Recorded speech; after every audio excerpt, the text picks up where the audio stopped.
മഹത്വം. അല്പസമയ ചിന്തയ്ക്കായി സങ്കീർത്തനം 139:24. വ്യസനത്തിനുള്ള മാർഗം എന്നിലുണ്ടോ എന്ന് നോക്കി എന്നെ ശാശ്വത മാർഗത്തിങ്കിലേക്ക് നടത്തേണമേ. വ്യസനത്തിനുള്ള മാർഗം എന്നിലുണ്ടോ എന്ന് നോക്കി ശാശ്വത മാർഗത്തിങ്കിലേക്ക് എന്നെ നടത്തേണമേ. നാം എല്ലാവരും പ്രാർത്ഥിക്കുന്നവരാണ്. പ്രാർത്ഥിക്കുമ്പോൾ നാം ക്ഷമയാചന നടത്താറുണ്ട്.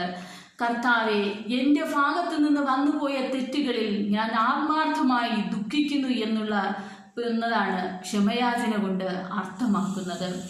തെറ്റ് വന്നു പോയിട്ടുണ്ടെങ്കിൽ ദൈവവുമായിട്ടുള്ള ബന്ധം വിഘടിച്ചു പോകുവാൻ ഇടയായിത്തീരും. ദൈവവുമായിട്ടുള്ള ബന്ധം വിഘടിച്ചു പോകരുത് എന്നുള്ളതിൻ്റെ ആഗ്രഹമാണ്, പ്രകടനമാണ് ക്ഷമയാചന കൊണ്ട് അർത്ഥമാക്കുന്നത്.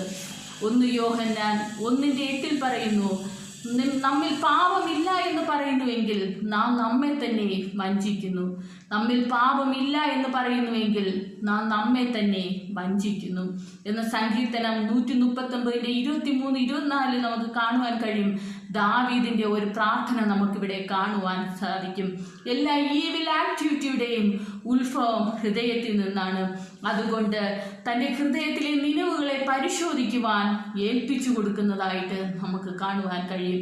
തൻ്റെ ഹൃദയത്തെ പരിശോധിക്കുക മാത്രമല്ല, തൻ്റെ ആഗ്രഹം എന്ന് പറയുന്നത് പരിശോധിക്കുമ്പോൾ ദൈവത്തെ വ്യസനിപ്പിക്കുന്ന എന്തെങ്കിലും തൻ്റെ ജീവിതത്തിലുണ്ടെങ്കിൽ അതിനെ മാറ്റി ശാശ്വതമായ മാർഗത്തിൽ നടത്തണമെന്നുള്ളതാണ് തൻ്റെ ആഗ്രഹം എന്ന് പറയുന്നത്. ശാശ്വതമായ മാർഗത്തിൽ കൂടി നടന്നാൽ മാത്രമേ നിത്യതയിൽ എത്തിച്ചേരുവാൻ സാധിക്കുകയുള്ളൂ. ശാശ്വതമായ മാർഗത്തിൽ കൂടി നടന്നാൽ മാത്രമേ നിത്യതയിൽ എത്തിച്ചേരുവാൻ സാധിക്കുകയുള്ളൂ. സദൃശ്യവാക്യം 28:13 പറയുന്നു, തൻ്റെ ലംഘനങ്ങളെ മറച്ചു വയ്ക്കുന്നവന് ശുഭം വരികയില്ല, അത് ഏറ്റുപറഞ്ഞ് ഉപേക്ഷിക്കുന്നവന് കരുണ ലഭിക്കും. നാം ദിനംതോറും ദൈവത്തോട് ക്ഷമാപണം നടത്തുകയും പിന്നെയും ആ പാപത്തിൽ തന്നെ തുടരുകയും ചെയ്യുന്നുവെങ്കിൽ ക്ഷമാപണം കൊണ്ട് ഒരു കാര്യം ഉണ്ടാകുന്നില്ല.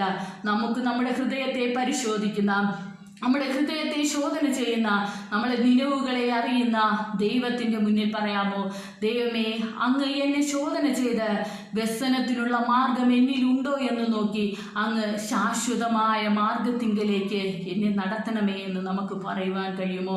ആ ശാശ്വതമായ മാർഗത്തിൽ കൂടി നടന്ന് നിത്യതയിൽ എത്തിച്ചേരുവാൻ നമുക്ക് ഏവർക്കും ഇടയാകട്ടെ.